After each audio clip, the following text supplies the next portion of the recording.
There's a particular kind of comfort in revisiting a show you already know well. You already know where it goes, you already know the characters, their habits, the rhythms of how they talk and think and make terrible decisions.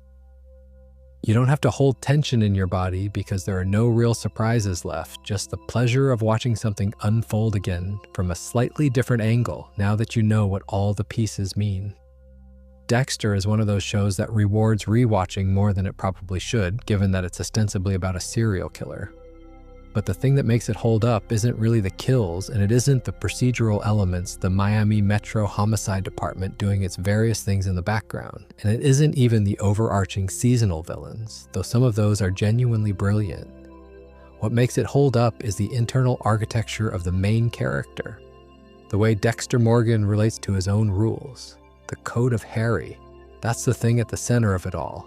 Harry Morgan was Dexter's foster father, a Miami police detective who discovered when Dexter was a child that his adopted son had violent urges that weren't going to go away and couldn't be explained away. Harry was a pragmatist. Rather than trying to cure something that seemed incurable, he built a framework around it, a set of rules.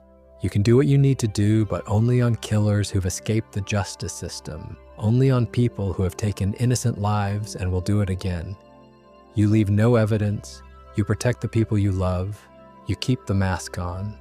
It's a strange and very American kind of moral solution if you think about it. Not, this is wrong and must be stopped, but this is what it is, so here are the conditions under which it's acceptable. Harry essentially invented a code of ethics for a thing that has no code of ethics, and Dexter, over 8 seasons, more or less follows it. More or less. But here's the thing I keep coming back to, the angle I find more interesting than most. The code told Dexter who he was allowed to kill. It said nothing about mercy, nothing about what to do with the person standing in the wrong place at the wrong time, or the grieving brother who's pointed a gun at you but hasn't actually hurt anyone, or the teenager who killed someone in a situation that any honest reading would call self-defense. The code had a lower bound, a floor below which you don't go. It didn't have anything to say about what you do in the space above that floor. And in that space, Dexter had to make actual choices. Tonight we're going through 11 of them. 11 cases spread across the original series and the New Blood revival, where Dexter considered killing someone, decided against it, and then lived with what that decision produced. Some of these people survived, some didn't. Not because Dexter changed his mind, but because the chain of decisions he'd set in motion found other ways to resolve. Some of them changed him, slowly and accumulatively, in ways that only become fully visible when you get to the very last episode of New Blood and watch how it ends. We'll go in order, more or less. Season 1 through New Blood. There are 11 cases and we're in no rush. Before we get into the individual cases, it's worth spending a moment on what the code actually was and why it had the specific shape it had. Because the code isn't just only kill bad guys, that would be a broad permission, not a constraint. Harry built something tighter than that. The criteria were specific. Dexter had to be absolutely certain of guilt, not suspicious, not pretty sure, but certain, with his own forensic training as the verification standard. The target had to have killed innocents before. The target had to be someone who had already killed and escaped justice. And the target had to be someone the legal system had already demonstrably failed to deal with. All 4, not 3 of 4. It's an austere standard, and deliberately so. Harry wasn't building a vigilante wish fulfillment machine. He was building a valve, a way for the compulsion to express itself under conditions restrictive enough that most potential targets don't qualify. Most people who are dangerous, frightening, destructive, harmful don't meet all 4 criteria. The code protects them technically. The code is as much about keeping Dexter constrained as it is about justifying the kills that do happen. And the refusals on this list are the moments where that constraint worked exactly as Harry intended, and where working exactly as intended created its own set of complications. If you're new here, welcome. This channel is for people who like long, relaxed deep dives into television and film and occasionally history, designed to be good company for the end of the day. Not a podcast, not a recap show, just someone who watches too much television and likes to talk about it. Stick around if that suits you. Right? Paul Bennett. Let's start at the beginning. Before Dexter became a husband, before he became a stepfather, before the whole elaborate performance of a normal domestic life really locked into place, Rita Bennett was already a person with a history, a marriage that had ended badly, more than badly, violently, and 2 children, Cody and Aster, who were managing their own small versions of the fallout from it.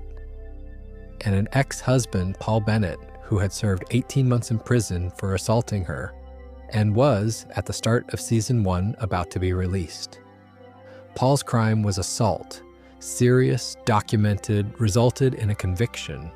But 18 months, that's what the Florida system offered Rita by way of protection, 18 months, and then overcrowding did the rest, and Paul was back out early, blinking into the Miami sun, with all the same impulses and none of the consequences he'd apparently been expecting. He is not, it should be said, a complete monster in the comic book sense. The show gives him a moment or two of what might be genuine feeling, the wish for a relationship with his kids, the wreckage of someone who might, in a different life, have been a different person. Mark Pellegrino plays him with just enough ambiguity to make you briefly uncertain whether he might be a cautionary tale about the legal system rather than simply a cautionary tale about him. And then he opens his mouth and the ambiguity evaporates. His very first action after release is to show up at Cody and Aster's school and take them without telling Rita.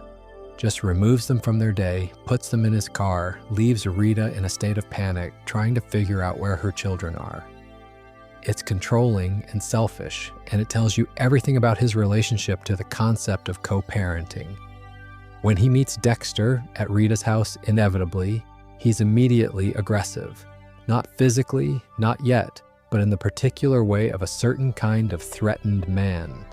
Territorial, measuring, looking for the weak spots.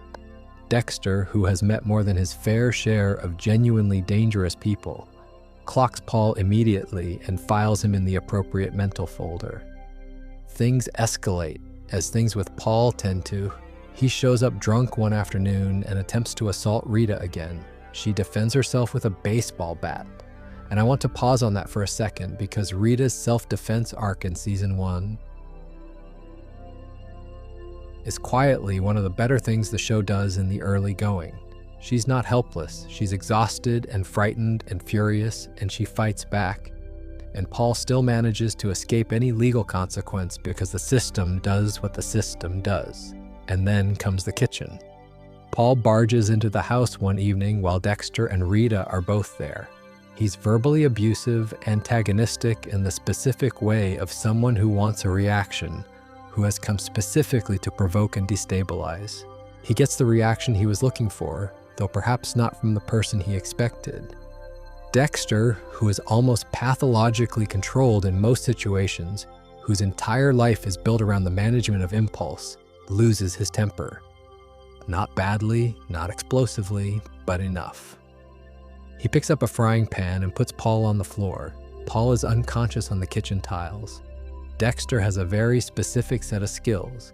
He has the means, available in his car, to make what happens next look like any number of things. He has the privacy, for the moment, to do something permanent. And he has, if he's being honest with himself, a motive that doesn't require very much rationalization. But Paul Bennett hasn't killed anyone. He's an abusive, reckless, destructive man. He's hurt people and will hurt people again. But will hurt people again and has already killed innocents are 2 different categories under the code. And the code is not about prevention. It's about what has already been done, what cannot be undone, what the justice system has already failed to address. Paul is many things. He's not that. So Dexter doesn't kill him. What he does instead is a very good illustration of what not killing someone actually means for Dexter Morgan. It doesn't mean nothing happens.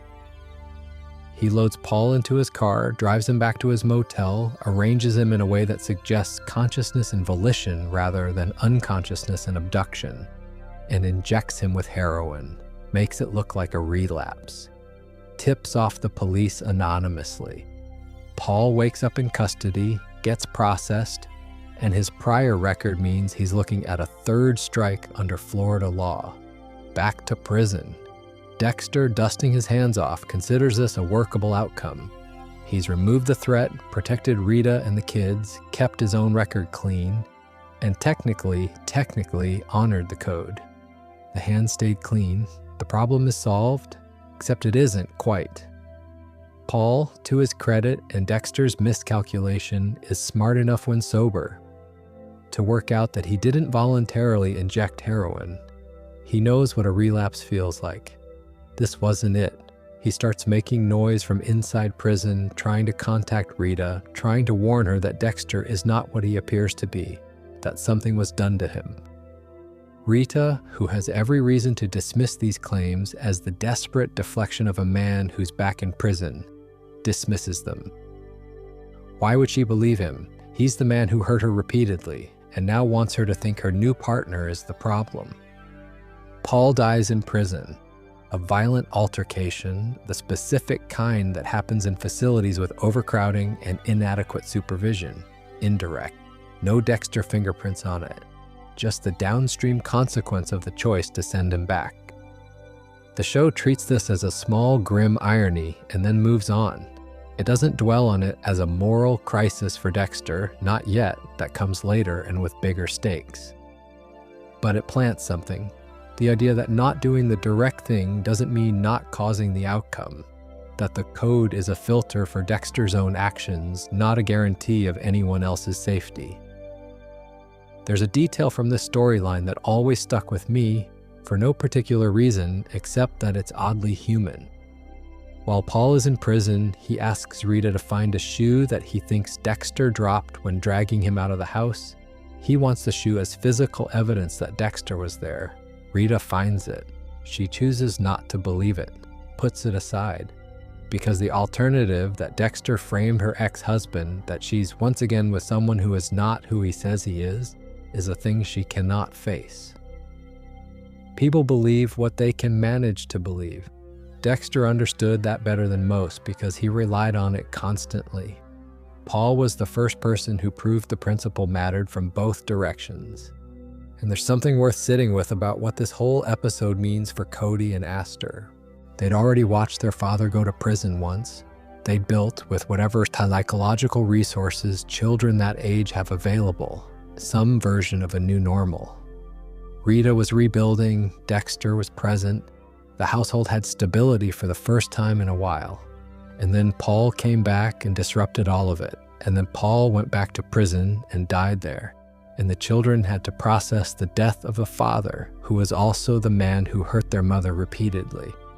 The show doesn't spend enormous time on that. It's not a family drama. It has other priorities, but it's there in the background of the later season 1 and early season 2 scenes whenever Cody and Aster appear. What Dexter gave them through the Paul situation was a father who was not in their lives. What the alternative would have been, Paul continuing to harass and threaten and escalate, was probably worse in practical terms. But the thing Dexter couldn't give them and didn't particularly think to try to provide was any kind of honest reckoning with what happened. He managed the situation. He didn't process it with them or with Rita or with anyone. That absence of processing, that preference for management over genuine engagement, is a thread you can trace across the entire first 3 seasons of Dexter's relationship with Rita's family. He's good at solving problems in the external world. He's essentially non-functional at the internal ones. And the Paul situation is the first clear example of that limitation in a domestic setting before the bigger and more catastrophic examples that come later. The other thing I always think about with Paul Bennett is the timeline. Season 1 of Dexter aired in 2006. The show was praised at the time for its moral complexity, for being willing to make its protagonist someone you could root for despite or because of the things he does. But Paul Bennett is a portrait of intimate partner violence that is relatively unglamorized.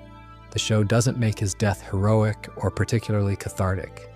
It happens off-screen, it's reported factually, and the consequences for the people he hurt don't neatly resolve. Rita spent years recovering from what he did. His death doesn't undo that. Dexter's interference, his version of protecting her, didn't undo it either. People who've been through what Rita went through carry it in ways that are not solved by the removal of the person who caused it. The show was smarter about this than it sometimes gets credit for. Jeremy Downs is not a character who gets talked about very often when Dexter fans rank their favorite plotlines or moments, and I think that says something interesting about how the show itself treated him, as a small, necessary case study rather than a significant emotional beat. He appears in a handful of scenes. He doesn't get a grand resolution or a final confrontation with meaningful stakes. He's just a thread that comes undone in a particular way and is then set aside. But I find him one of the most resonant cases in the whole series, specifically because of how wrong Dexter gets it. The setup. Jeremy is 19 when we meet him. At 15, he killed a man who had been sexually abusing him. He was tried as a juvenile, sentenced to 4 years in detention, and released to a halfway house in Miami. He's trying to navigate a world that doesn't particularly want to help him navigate it, without support, without much money, with a history that follows him everywhere and shapes how people look at him before he's spoken a word. Dexter picks up his trail and becomes interested, with the cold focus he applies to anyone who might be heading in a particular direction. There's something about the nature of Jeremy's crime at 15, the deliberateness of it, the specific choice of method that reads to Dexter as familiar. He starts watching, following, building a picture. What he sees is worrying by the code's logic. Jeremy buys a knife at a marketplace. Jeremy follows a young man toward a secluded spot under the pretext of watching alligators. Everything in the setup mirrors the spatial and behavioral logic of a predator approaching a second victim. Dexter has seen enough of this to know the pattern. He intervenes before anything happens, steps in, the young man runs off, the moment is diffused, and that night he goes to the halfway house to finish it. He has his case. Jeremy has a prior conviction for manslaughter at 15. He has what looked like preparation for a second kill. The code checks out. He gets Jeremy alone, he's ready, and Jeremy tells him. The kill at 15 was self-defense. The man he killed was his rapist. There was no planned second victim. Jeremy had been in a bad state, had been acting erratically. The knife and the walk into the woods were symptoms of something he couldn't put words to, not a hunting pattern. He was a 17-year-old still carrying the full, unprocessed weight of what had been done to him and what he'd had to do in response. And he'd spent 4 years in juvenile detention on top of that. And now he was in a halfway house with nothing and nobody. Dexter lowers the needle. The scene is very quiet. There's this particular quality to it, the air going out of something, a certainty collapsing. Dexter built a case, followed the logic, arrived at a conclusion. The conclusion was wrong, not because the facts were wrong, but because the code doesn't have a category for this. It has killers and it has not killers. Jeremy killed in self-defense, but the circumstances of that kill put him somewhere the code can't process. Not a predator, not an innocent, something complicated and painful in the space between. So Dexter lets him go. And in what is genuinely one of the more painful moments of the first season, he tries to offer something, advice. Something like, if you can't control the urge to hurt people, at least make sure it's people who deserve it. A rough, fumbled, entirely inadequate version of the lesson Harry spent years building into Dexter. Which is the problem in miniature, isn't it? Harry had time, he had access, he had a relationship built over years and a system of conditioning and the ability to provide both a framework and an outlet and a cover story. What Dexter offers Jeremy Downs is a sentence, a concept without a container. the code as a suggestion rather than an architecture. Unsurprisingly, it doesn't work. Jeremy kills again. The compulsion doesn't respond to a sentence. He gets caught. Dokes actually makes the arrest, which feels like the show being a bit pointed about it. And while in custody, Jeremy tells Dexter something that lands harder than most confessions in the series. He feels empty inside. He kills to try to fill something. The language of that is very particular and very honest and very sad, and it's almost identical to things Dexter has thought about himself over the years, framed in slightly different words. And then Jeremy takes his own life in a way that echoes the method he used for his own kill. What Dexter does with this is interesting. He does fall apart, he does do that, it's in his repertoire. But the failure lodges somewhere. The show gives it a big, dramatic moment of reckoning. It gives it to the viewer as a small, cold weight. Dexter tried to offer mercy. The mercy failed. The failure killed someone. The lesson is uncomfortable.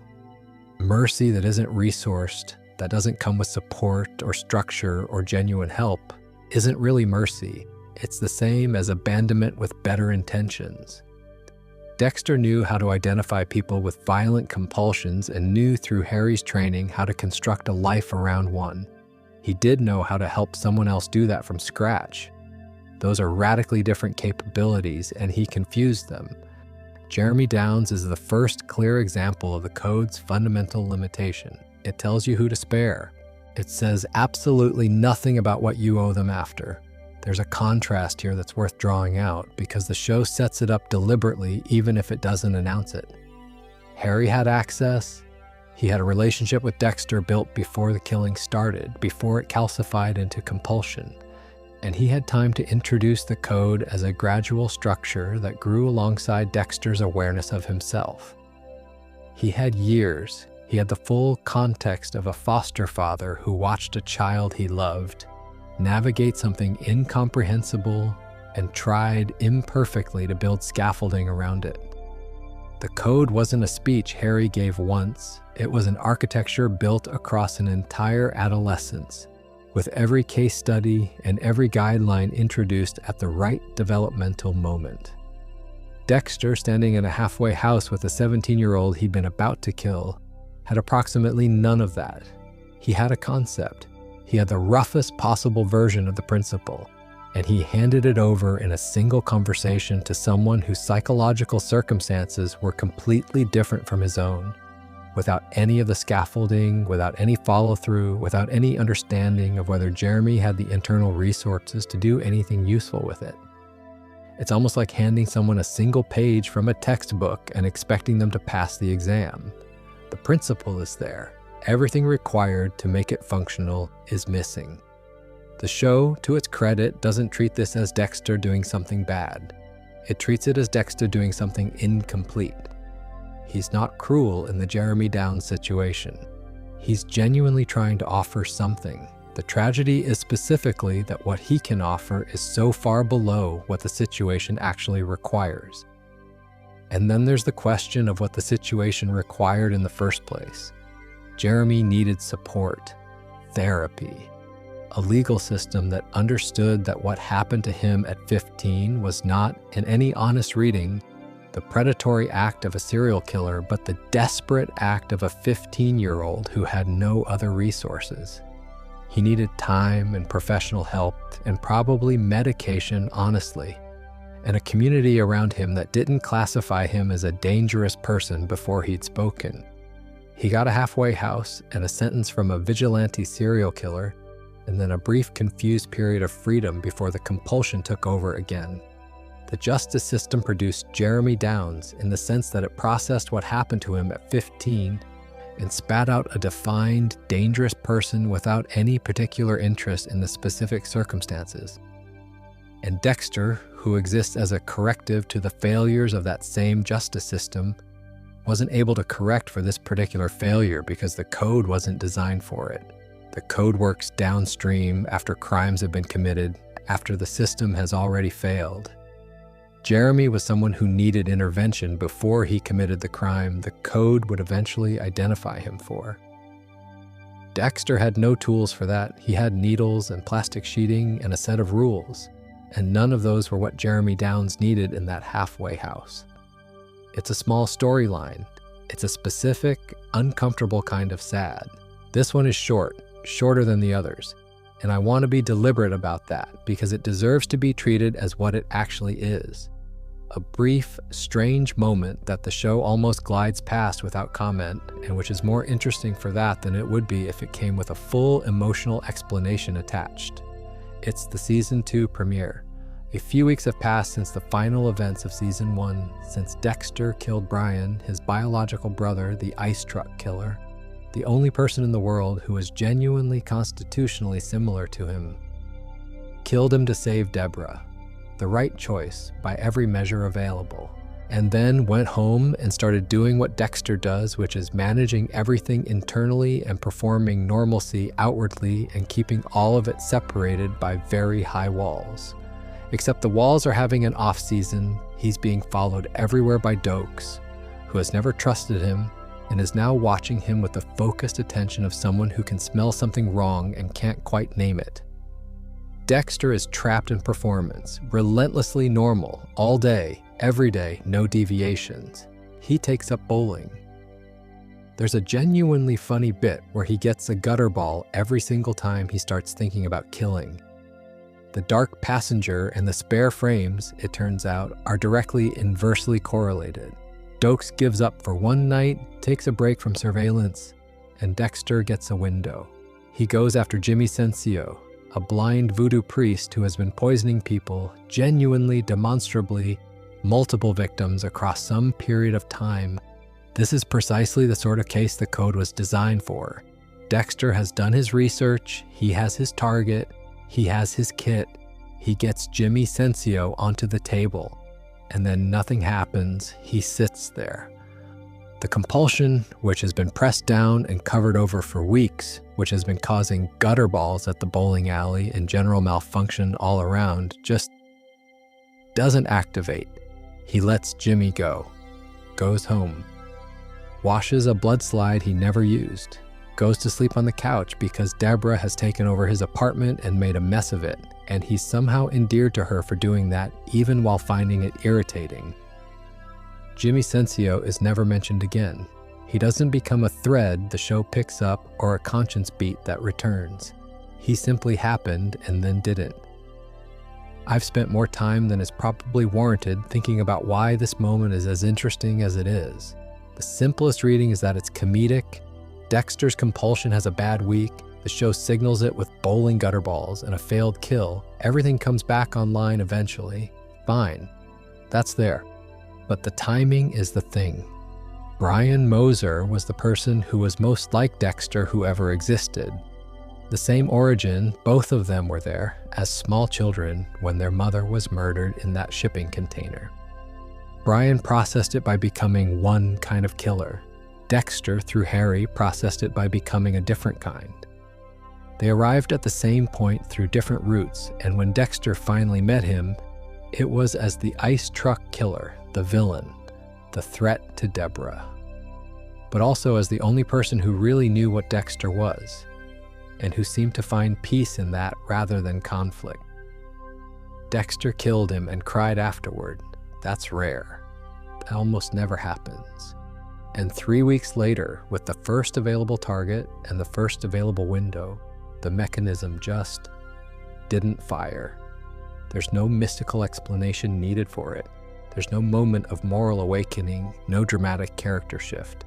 Sometimes the machinery of a thing temporarily stops working, and it's most likely to do that in the period right after a significant loss. Even a loss that was the correct choice, even a loss that you'd choose again. The body and the mind don't always separate I killed the right person from I killed someone who mattered. Jimmy Sensio got lucky basically, and then life went on. Since we'll be in Season 2 territory for a while, carry this with you. The Brian situation sits underneath most of what follows that season.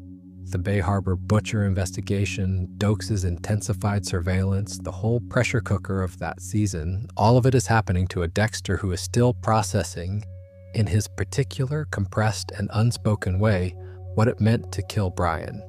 The show doesn't dramatize that explicitly. It's not that kind of show. But you can see it in the texture of Season 2 Dexter, slightly more reactive, slightly less controlled, slightly more prone to making decisions on the basis of grief rather than calculation. Brian told him in those final scenes that Dexter was choosing to live a lie, that the people in his life would never really know him or care about the real him, that the code was Harry's cage, not Dexter's salvation. And Dexter killed him anyway, because Brian was going to kill Deborah, and the code couldn't exist in a world where Deborah was gone. But he didn't kill him cleanly the way the code usually works. He cried. He set the scene to look like something else. He left as fast as he could. The grief over Brian is the unexamined thing in Season 2, running underneath everything else. And Jimmy Sensio, in a tiny and completely unheralded scene in the season premiere, is the only place where that grief surfaces in any form the show is willing to show directly, not as a breakdown, not as a confession, just as an absence, a moment where the mechanism was supposed to fire and didn't, and Dexter went home and washed a blood slide he never used and went to sleep on someone else's couch in his own apartment. It's a strange sort of grief scene. You could watch the episode and miss it entirely. But it's there. One more small thing about Jimmy Sensio specifically, he's blind. The show chose a blind man as the target who Dexter couldn't go through with. I don't know if that's intentional, probably not. Probably he's just a target who was available and fit the criteria. But there's something there if you look for it. Dexter, who performs seeing what other people see and feeling what other people feel. Unable to act on a man who literally cannot see him. For someone whose whole life is about being invisible, being literally unseen by the only person in the room might have landed somewhere strange. Dokes. James Dokes is maybe my favorite character in the show who isn't Dexter himself.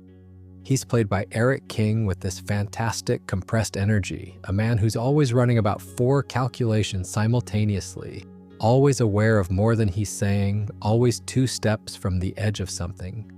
He's a decorated veteran, special forces before Miami Metro, and whatever he saw and did in that life gave him a sensitivity to violence in people that functions almost like a sixth sense. He can't articulate what's wrong with Dexter, he just knows. With absolute certainty, from practically the first episode, he knows. Just what I always thought, he tells Dexter after pushing him against a wall and watching him not react the way a normal person would react. Not fear, not shock, just a flat, cold look and a very controlled order to remove the hand.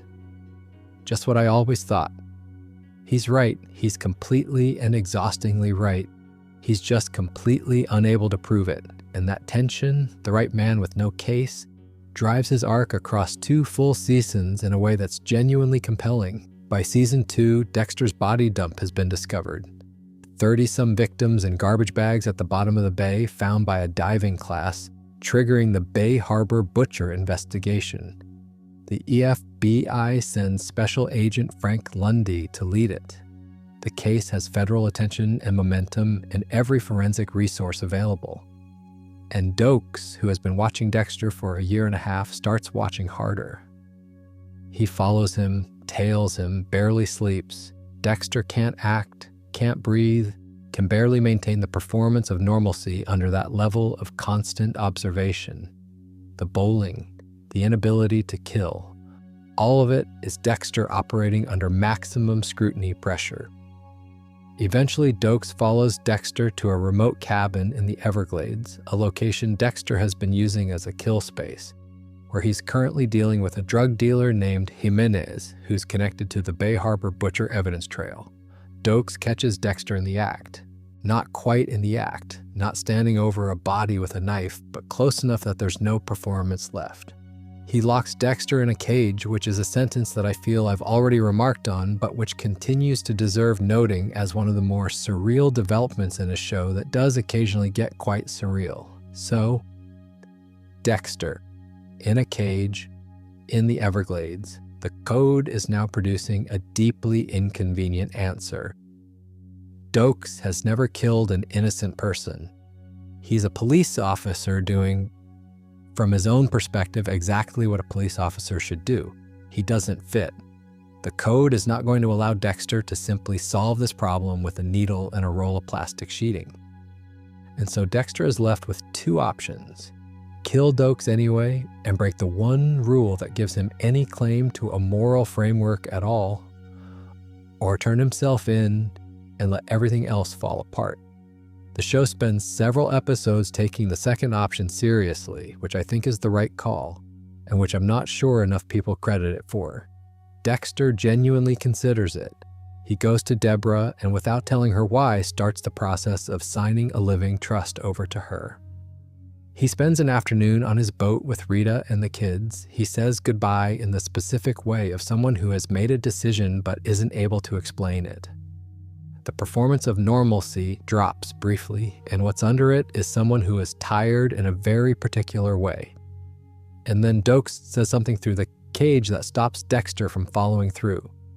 Dokes has been drugged. Dexter laced his water bottle. Standard procedure when dealing with a caged sergeant you can't quite bring yourself to neutralize, and he's losing consciousness. And as he goes under, he mutters something about Harry.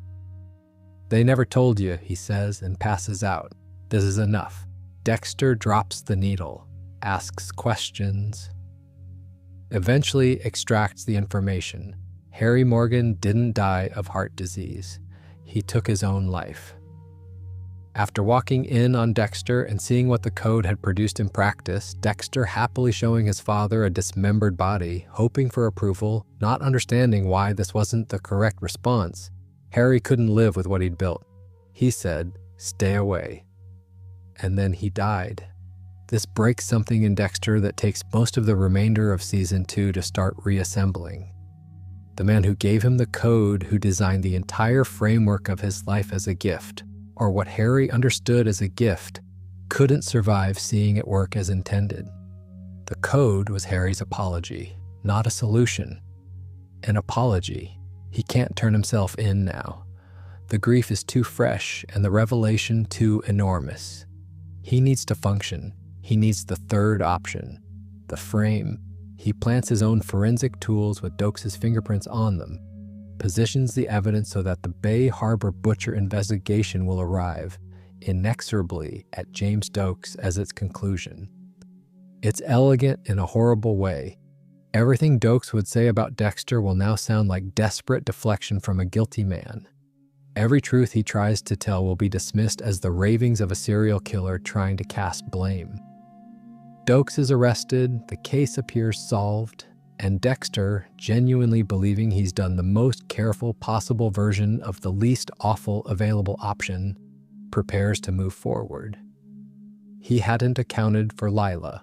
Leela West is his Narcotics Anonymous sponsor, a British sculptor with more chaos in her than the show quite knows what to do with across 2 seasons. She and Dexter have a complicated entanglement that is entirely separate to everything else going on in season 2, and which I won't detail here beyond the relevant point. She steals Dexter's GPS device, follows it to the cabin in the Everglades, finds Dokes locked in the cage, and, believing she's helping Dexter, believing this is what he wants, sets the cabin on fire. Dokes dies in the fire. Dexter did not kill him. The code was technically honored. The hands were technically clean, and James Dokes, who was right about everything, who caught the right man, who was the only person in Miami Metro who ever followed the correct instinct all the way to its conclusion, died in a burning cabin, set alight by a woman who thought she was doing someone a favor. The show asks quietly whether the frame was actually more ethical than the needle would have been. It doesn't answer. Dexter doesn't fully answer it either for himself. But the question lodges. You can honor the letter of the code while still causing exactly the outcome the code was trying to avoid. The code says, don't kill Dokes. Dexter didn't kill Dokes. Dokes is dead.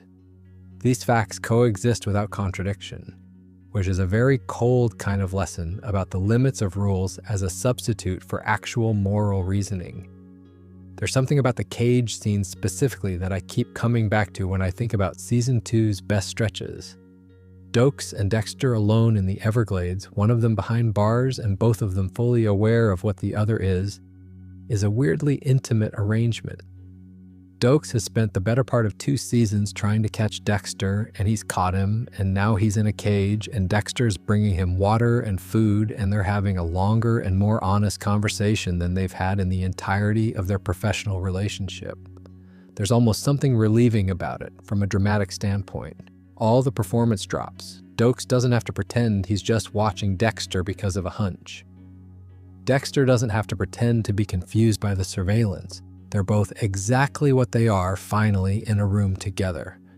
Dokes toys with Dexter during these scenes. He tells him that he thinks Dexter does have a conscience, that the reason he hasn't used the needle yet is that something in him can't quite do it to a man who doesn't fit. He's needling, but he's also right.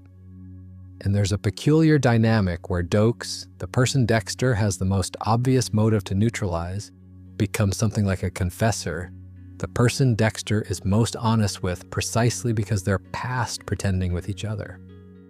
The Harry revelation, the suicide, the what the code actually cost, lands inside this specific context. Dexter finds out what happened to Harry while in the process of trying to decide whether to kill the man who caught him. The timing is not incidental. Harry built the code. Harry couldn't survive it. And now Dexter, holding a needle over the one man who's earned the full truth, finds that the truth about Harry makes even the pragmatic calculation impossible for a while. It's a very layered piece of writing in a season that sometimes gets more credit for its momentum than for its craft. Dokes only appears in 2 full seasons, with brief appearances in flashbacks and a Season 7 ghost moment. His absence across the later series is something you feel in the background. The one person who is genuinely dangerous to Dexter's secret, gone before he could be a sustained threat. The show never found a replacement for that dynamic, and several later seasons feel slightly less grounded for it. He deserved better. Most of all, he deserved to be right and alive at the same time, which the universe of the show wasn't willing to allow. Season 3 introduced Miguel Prado, and with him, a particular question the show hadn't asked directly before. What happens when someone else wants to use the code for their own purposes? Miguel is played by Jimmy Smits with tremendous charm and a very carefully calibrated ratio of warmth to menace.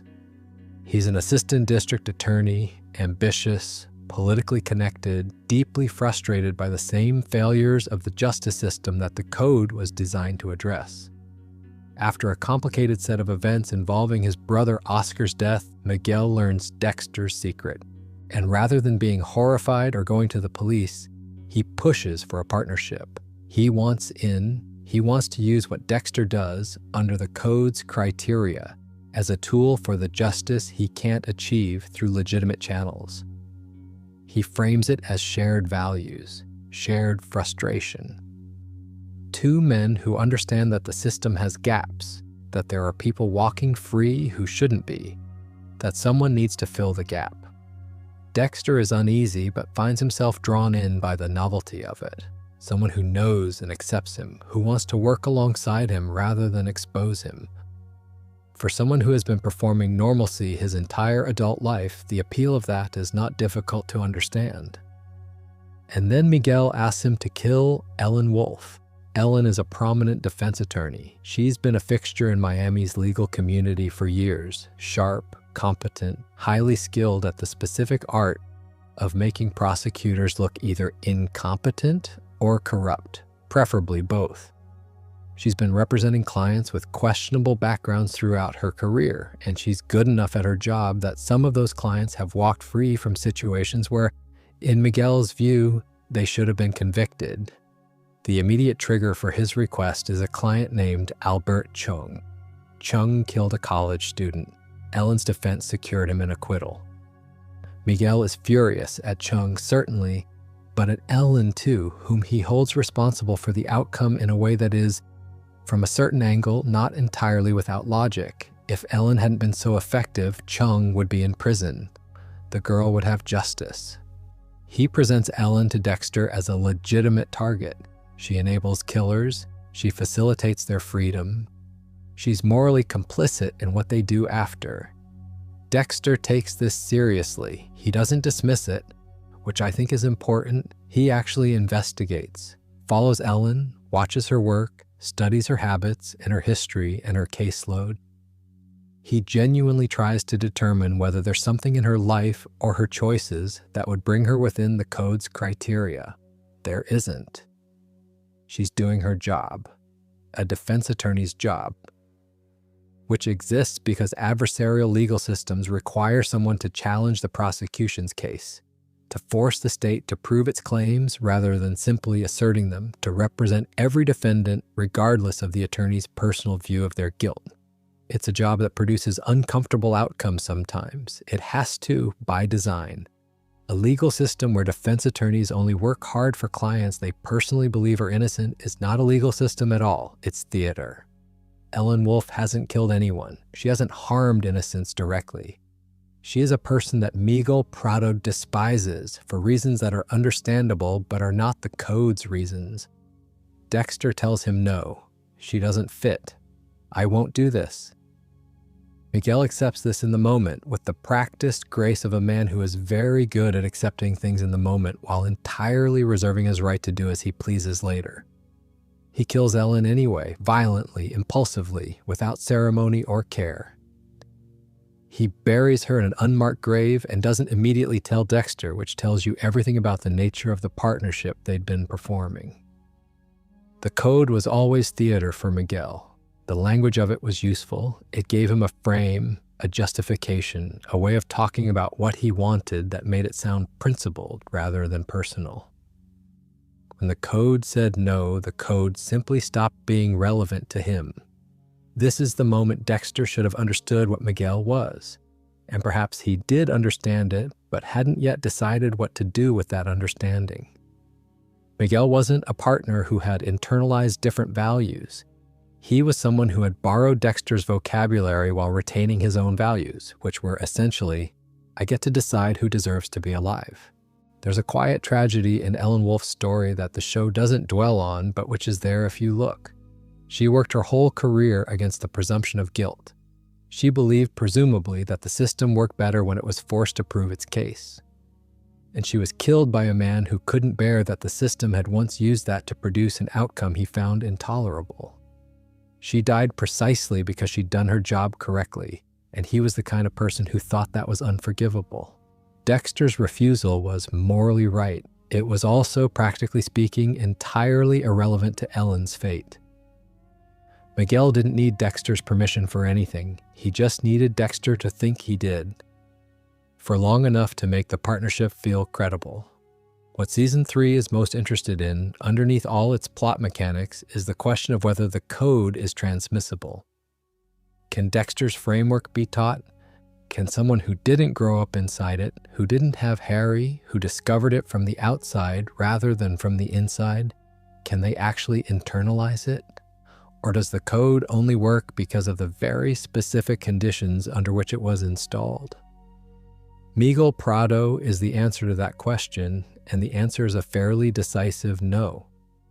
Miguel is brilliant and charming, and he absorbs the vocabulary of the code with the ease of someone who has spent a career learning other people's languages, legal language, political language, prosecutorial language, and using them to advance his own purposes. He talks about justice and about the failures of the system with genuine conviction, because those frustrations are real for him. He isn't performing all of it. The anger at Chung walking free is authentic. The grief over the human cost of the system's failures is real. But the code isn't a philosophy, it's a constraint. And the thing a constraint does is produce no for you regularly on things you want to do. Miguel has no actual relationship with no. His entire career has been about finding paths around obstacles, leveraging systems to produce outcomes, using his intelligence and his position to get what he wants when the direct route isn't available. The code told him no on Ellen Wolf. He treated the no the same way he would treat any other obstacle, as something to work around. That's the answer to the transmissibility question. The code works for Dexter because Harry spent years embedding the constraint before the compulsion fully developed, because the constraint is, in some sense, prior to the compulsion in Dexter's psychological architecture. For someone who comes to it as an adult, fully formed, with existing habits of getting around obstacles, it's just a language. You can speak it. You can't necessarily live inside it. The show revisits this question more hopefully in Season 8 with Zach Hamilton, but the Miguel answer is the first and clearest one.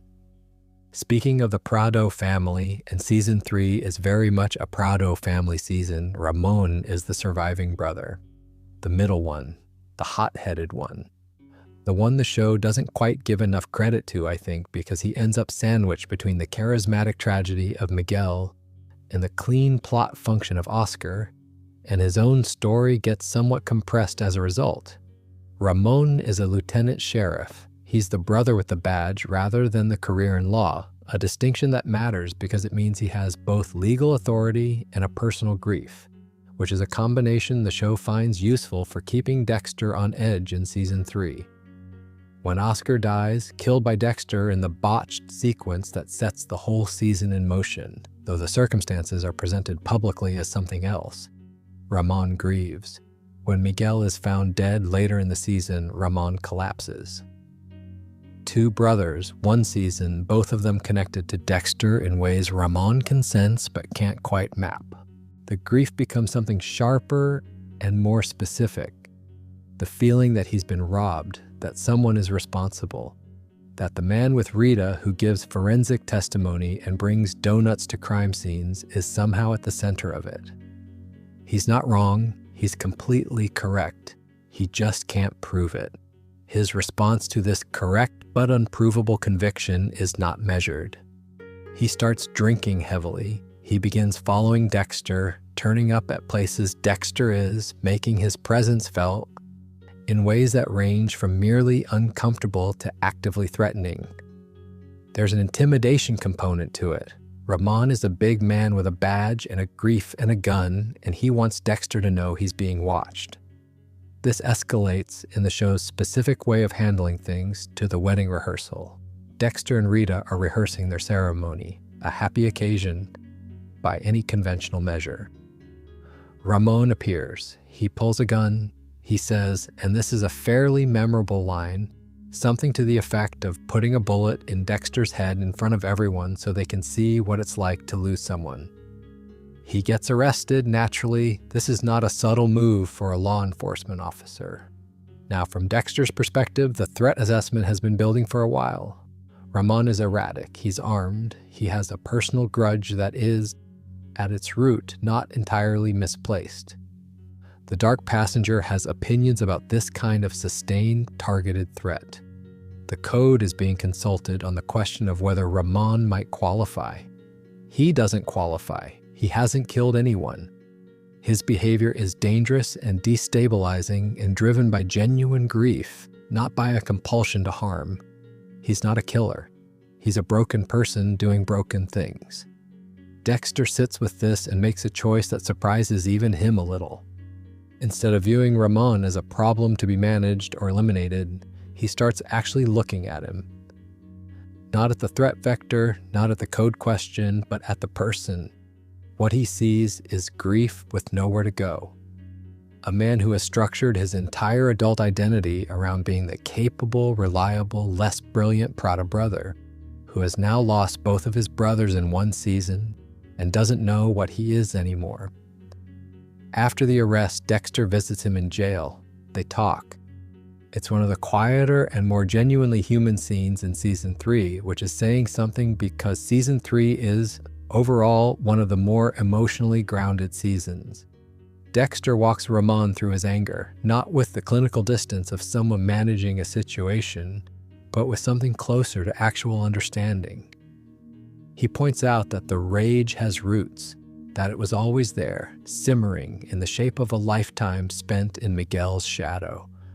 Miguel was the brilliant one, the powerful one, the one who got out in the biggest way. Now Miguel is gone, and the shape of Ramon's anger hasn't changed. It's just lost its original target, and is ricocheting. Ramon in the jail cell thinks about his children, decides, not dramatically but genuinely, that the spiral has to stop. He survives season 3. He actually makes it. He's one of the small handful of people on this list who Dexter chose to spare and who actually stayed alive, which in the context of this show is almost remarkable. What I find most interesting about Ramon is the contrast with the frame job on Dokes in season 2. With Dokes, Dexter found a third option that preserved his secret while technically honoring the code, and the outcome through the intervention of a third party was the same as if he'd used the needle. With Ramon, Dexter finds something that isn't really a strategic option at all. He just talks to someone, a genuinely grieving man in a jail cell, about what grief does to people. And it works, not through cleverness or manipulation or strategic deployment of empathy. Just through the basic human act of seeing someone's pain and describing it back to them clearly enough that they recognize it. Dexter doesn't do that very often. He's usually 2 moves ahead of everyone in the room. The Ramon conversation is one of the relatively rare occasions where he's just present. The specific mechanics of what Dexter does in that jail cell are worth thinking about. He doesn't construct a false narrative or present himself as something he isn't. He describes back to Ramon what he's observing with a clarity that Ramon apparently hasn't been able to achieve on his own. The anger was always there, the rivalry was always there, and Miguel's death didn't create those things, it just removed the only stable target for them. That's not manipulation, that's a perceptive person seeing another person's pain accurately and saying so. And it's almost certainly Dexter applying something he's been processing about his own relationship to Harry. The revelation about Harry's death is still relatively recent by season 3, and the question of what it means to have your entire identity constructed around someone who ultimately couldn't live with what they built is a very specific grief that Dexter is still working through. He's sitting in a jail cell talking to Ramon about living in someone else's shadow, and I suspect some of what he understands comes from a very direct place. One thing season 3 does well that gets mentioned less often than the Miguel storyline. It makes the Prado family feel like a real family. The brothers have a coherent dynamic, and the grief that follows has genuine weight to it. Ramon's arc, compressed as it is, benefits from that groundwork. His breakdown isn't just a plot obstacle for Dexter, it's a portrait of how decisions ripple outward from a single act, touching people who had nothing to do with the original choice, pulling them into spirals that the original actor never fully anticipated and can't fully control. Oscar died in a moment Dexter didn't plan. Miguel died because of what that moment set in motion. And Ramon, who had nothing to do with either death, nearly destroyed himself trying to understand why his family was gone. The Prado storyline is, in a way, the most complete portrait in the whole show of the collateral weight of Dexter's choices. Not the kills, the refusals, the complications, the indirect consequences. Ramon surviving is almost the most damning part of it. In an odd way, he got to live. He got to look at the wreckage and try to build something from it. That's a harder thing than not making it sometimes. There's also a broader point here that the show is quietly making through Ramon's arc and through the Prado family as a whole. The season 3 storyline begins with Dexter accidentally killing Oscar during a planned kill that went sideways. This is one of the few cases in the series where Dexter takes a life outside the code, because the code requires certainty and pre-research and controlled conditions. And what happened with Oscar was none of those things. It was an accident. A messy, consequential, irreversible accident that set an entire season in motion. The Prados are the downstream consequence of that accident. Miguel's trajectory, Ramon's grief spiral, the whole complicated season, all of it flows back to one moment where the careful, deliberate architecture of Harry's code was interrupted by something unplanned. Dexter usually operates with a level of control that prevents this kind of fallout. Oscar Prado is the exception, and the exception produced 3 seasons worth of consequence. That's the show doing what it does best, making the case quietly, that the code's value isn't just moral, but practical. It's not only about being a certain kind of killer, it's about being a certain kind of killer specifically because that kind leaves less wreckage than the alternative. When the code is followed correctly, the collateral damage is theoretically minimized. When it isn't, when something goes wrong, when an accident happens, when someone else like Miguel gets involved and starts making decisions the code doesn't sanction, the wreckage is substantial and reaches into unexpected corners. Ramon Prado is the person the wreckage reached who made it out the other side. That makes him the exception on this list in more ways than one. Season 5 is the season I will defend until I've run out of breath for it, even though I understand why it's not everyone's favorite. It's quieter than what surrounds it. Trinity killed Rita at the end of Season 4, which is one of the show's best and most devastating season finales, and the Doomsday season follows in 6. And both of those have a kind of operatic scale that Season 5 deliberately doesn't match. Season 5 is smaller, more interior, less about Dexter being clever and more about Dexter being, in some damaged and partial way, genuinely present with another person. The setup begins in the worst possible way. Dexter kills Boyd Fowler, a legitimate target, a man who'd been capturing and hurting women, whose body disposal site leads directly to a set of horrible discoveries. He finishes the kill and then discovers, from what turns out to be a barrel in the back of the room, that Boyd had a captive who is still alive. Lumen Pierce. She's been held, she's been hurt, she's exhausted and terrified. And when she realizes there's someone in the room, she runs. Dexter catches her in about 12 seconds because of course he does. The arithmetic here is cold and clean, and Dexter knows it immediately. Lumen is a witness. She has a face to attach to what she's seen. She could expose everything. The code says nothing useful in this situation. She hasn't harmed innocents. She's obviously a victim. She doesn't fit. But self-preservation has its own logic, and it's pressing hard. He doesn't kill her. There's an argument to be made that this is still the code, strictly interpreted. She doesn't fit, full stop. But I think the honest reading of this scene is that Dexter looks at a person who has been through something genuinely terrible and makes a choice that is slightly larger than the code. He decides he won't add to it. That's not a rule, that's a person making a decision. He tends to her wounds. He keeps her safe for a night. He trusts her on extremely thin evidence to stay quiet. For someone who has built his entire adult life around never trusting anyone with anything real, this is an extraordinary gamble. He is staking everything, his freedom, his son, his cover, his entire constructed life, on the good faith of a stranger who has every reason to be in a dissociative state and make catastrophic decisions. Lumen doesn't expose him. Instead, she comes to him with something. Not gratitude, not silence, not the simple continuation of her life pre-Boyd. She wants justice. Specifically, she wants the other men, the Barrel Girls gang, a network of influential men who've been doing this across multiple victims and multiple years.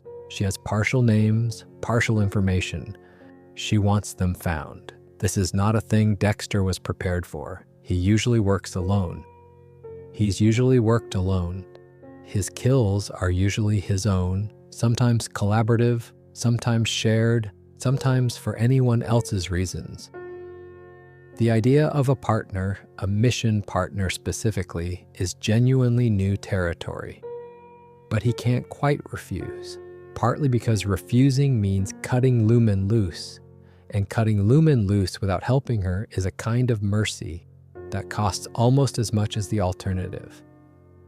And partly because her need, the specific, burning, clear-eyed need for justice against the men who hurt her, resonates with something in Dexter that the show handles with considerable care.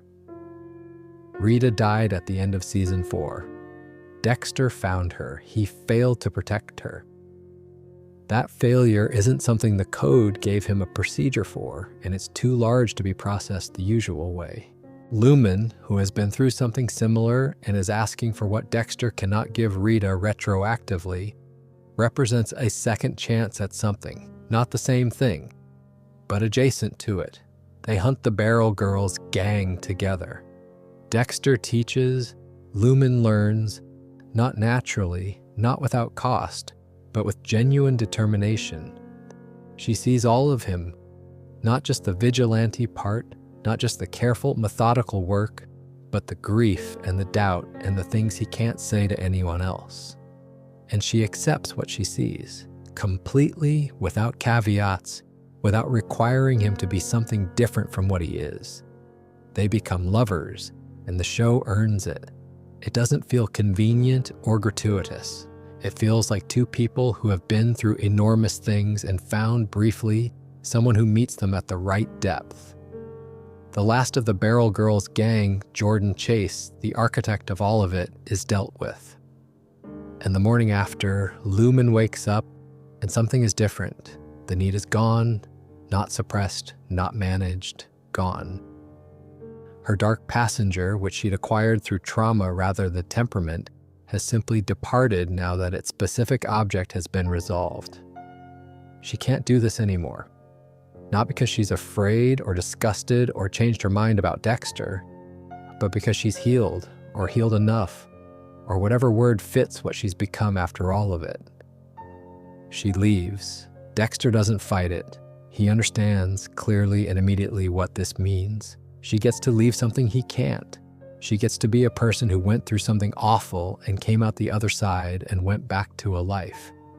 He doesn't have that option. His dark passenger arrived with him before he had any say in the matter, and it's not going anywhere. "I'll carry your darkness for you always," he tells her. "I'll keep it with mine." It's the best line in the show, better than anything in season 4, better than anything in New Blood. It's Dexter Morgan expressing something genuine without performing it, without the filter of the code or the architecture of the cover story, just the truth of what he is and what he's willing to do for someone who could walk away from it. Julia Stiles received nominations for this role, and they were entirely deserved. She does something very difficult. She makes a character who is grieving and healing and willing to do things that most people wouldn't do, all simultaneously, without making any of those things feel contradictory or performed. Lumen Pierce is not a plot device. She's the clearest argument the show ever makes that the darkness is survivable for some people, and that surviving it doesn't require carrying it forever. Not for Dexter, specifically and only not for Dexter. The show is careful not to suggest this is a universal possibility. It's Lumen's particular grace, not a promise about anyone else, but it's enough to shift something. The season 5 finale, with Dexter standing in the apartment after she's gone, is one of the quieter and more honest final beats in the series. One season 5 detail I keep coming back to: how close Deborah comes to discovering the truth without quite getting there. She's investigating the Barrel Girls' vigilante killings throughout the season, building a profile of the two vigilantes, getting genuinely close. She finds the camp where the gang recorded their DVDs. She develops a theory. She's a good detective. She's always been a good detective, which is one of the show's better running ironies. And she gets to within a scene or two of the actual answer before the season winds down without her quite landing on it. The finale puts Deborah in the room. She walks into the kill space while Lumen and Dexter are still there, and she has them dead to rights, two figures in the dark, clearly having done something irreversible, and she chooses not to remove the tarp. She lets them go. She can't see their faces. She has the vigilante profile in her head, and she's formed something like a moral view on it. These two people went after men who hurt women, and the system failed to hold them accountable. And she makes a decision in that room that prioritizes the moral weight of what the vigilantes were doing over the legal requirement to arrest them. She doesn't know it's her brother. She makes the choice without that context, which in some ways makes it more interesting than if she'd known it's Deborah exercising a version of the same moral judgment that the code represents independently, before she ever has any knowledge of what Dexter actually is. The show plants the seed of Deborah's eventual complicated relationship with Dexter's secret years before season 6 makes it explicit. There it is in season 5, in the dark, Deborah choosing not to look. That's something I think about when people talk about whether Deborah's season 6 and 7 arc feels earned, whether her decision to protect Dexter after she finds out, to make herself complicit rather than turn him in, comes from character or from plot convenience. And I think it comes from character, specifically because of this scene. She'd already demonstrated in season 5 that her moral reasoning doesn't always land in the place the law requires. She'd already chosen once to see something violent and decide it was defensible. The season 7 version of that choice is larger and the stakes are personal, but it's the same instinct, right? Hannah McKay, we were always going to get here. Every other case on this list is a single decision. A moment where Dexter weighed the code, weighed the circumstances, and chose not to act. Hannah McKay is not a single decision. She's a series of decisions across roughly 30 episodes and 2 full seasons of television, each one saying the same thing in slightly different circumstances. And the cumulative weight of them is different from any individual refusal. She arrives in season 7 connected to a cold case, a teenage runaway named Iris whose remains have been discovered. Hannah was traveling years earlier with a man named Wayne Randall, a confirmed serial killer, and his girlfriend Carla.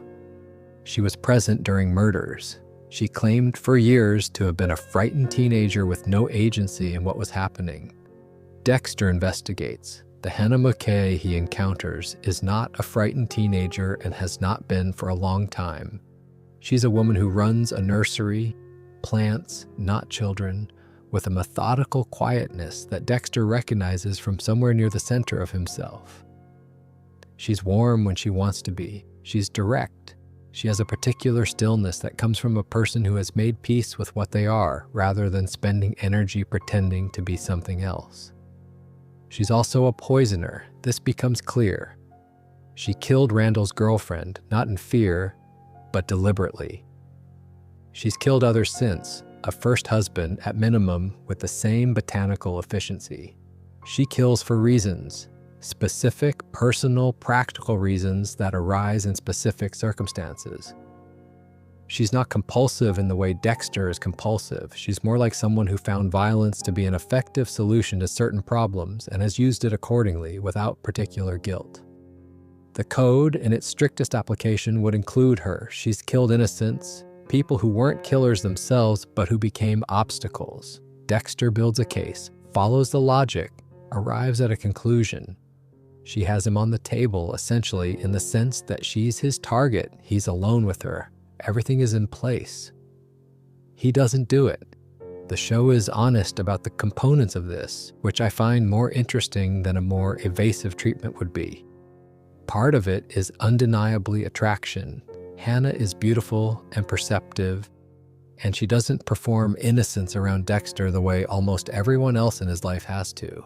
She meets him straight on. The exhaustion of performing normalcy all day, every day, and then encountering someone who doesn't need that performance, who is themselves too irregular to require it from you, is a particular kind of relief that the show conveys well. But there's something else, and I think it's the more interesting part. Hannah's kills don't have the architecture of someone who will inevitably kill and kill and kill until stopped. She's not the Bay Harbor butcher. She's not Trinity. She's someone who uses violence the way other people use lawyers or accountants, as a solution to a problem when the problem gets sufficiently severe. The code was designed for compulsive predators. Hannah doesn't quite fit that category either.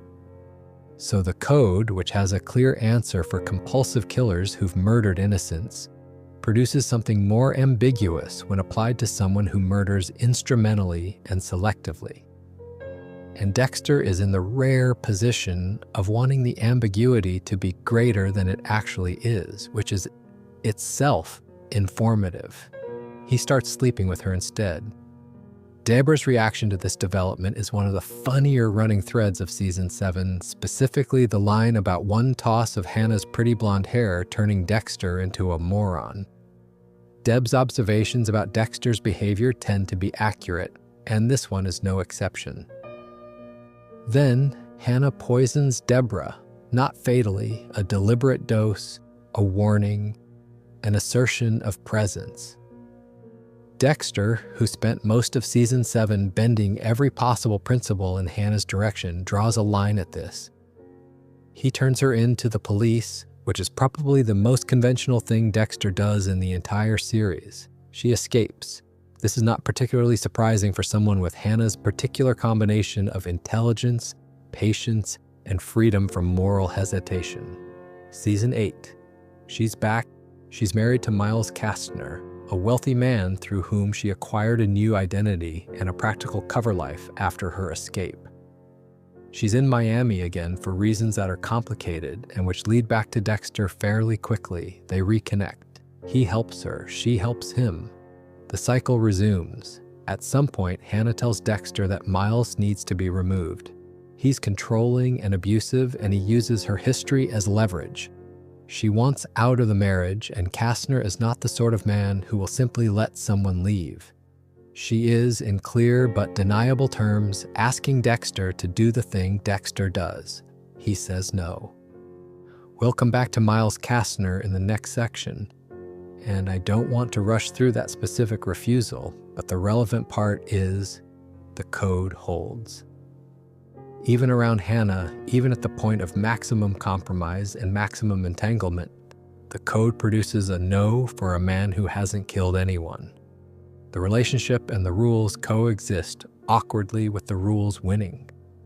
And then they plan for Argentina. Dexter and Hannah and Harrison, some version of a future that the show Season 8's finale gestures toward without quite delivering, for reasons we'll get to when we talk about Harrison.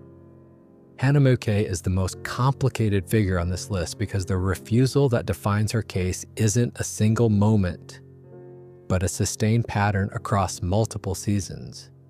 She's someone the code says Dexter should have dealt with, whom he demonstrably couldn't bring himself to deal with, and whose continued presence in his life represents the most significant compromise of the code's framework that we see across the whole show. Whether that's a flaw in Dexter or a flaw in the code is left genuinely open. The show doesn't answer it, I suspect because there isn't a clean answer available.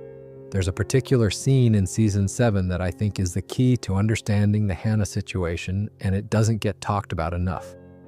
Dexter works for Miami Metro. Hannah's greenhouse, actually. She grows plants, sells them, has built something genuinely pleasant out of what her life has become. And Dexter is there ostensibly investigating and is also clearly just being there. Being in her space, helping with something mundane. The show cuts between this and his voiceover, and what he's saying in the voiceover and what his body is doing are completely at odds with each other. He keeps telling himself this is professional. His body has entirely stopped believing him. Hannah, for her part, is not performing innocence. She's one of the only people in Dexter's world who doesn't need him to be normal around her. She doesn't need the cover story. She sees something close to the actual person and finds it, frankly, fine. The exhaustion that must accumulate from decades of performing normalcy, from being the pleasant coworker and the decent boyfriend and the appropriate stepfather and the responsible citizen, is not something the show explores at length, but it's in the undertow of Dexter's response to Hannah. She's relief, however problematic that relief is. The Season 7 investigation arc around her is actually quite well constructed. Dexter goes in intending to confirm what he already suspects and find legitimate code criteria. He finds legitimate code criteria. He documents them. He has everything he needs. And the thing that stops him isn't a failure of evidence or a failure of nerve. It's specifically that the criteria, while technically met, don't feel right in the way they usually feel right. The compulsion isn't there the way it usually is. Something in the mechanism that's supposed to activate in this specific case doesn't. That's the code being less robust than it should be, under the influence of something the code wasn't designed to account for. The code is a set of rules. Rules are only as good as the person applying them. And Dexter is applying them in a situation where he has a significant conflict of interest. The code doesn't have a recusal provision. Ivan Strahovski's performance in seasons 7 and 8 does a lot of heavy lifting that the scripts don't always give enough room to breathe. Hannah Mouquet could easily have been a fantasy figure, the beautiful, dangerous woman who loves Dexter without complication. Strahovski plays her as someone with genuine interiority instead. She has her own reasons, her own history, her own relationship to what she's done and what she is. She's not a mirror for Dexter. She's a separate person making separate choices, some of which happen to align with Dexter's and some of which don't. The season 7 scene where she explains her first poisoning, the one that started everything, the one that got her entangled with Wayne Randall, is done quietly. No melodrama, no villain energy. Just a person describing a thing that happened and the logic that led to it, and the way that logic calcified into a method over time. She's not asking for forgiveness. She's not performing regret. She's just telling the truth. And Dexter, who has spent his entire life not being able to tell the truth to anyone, sits there and listens.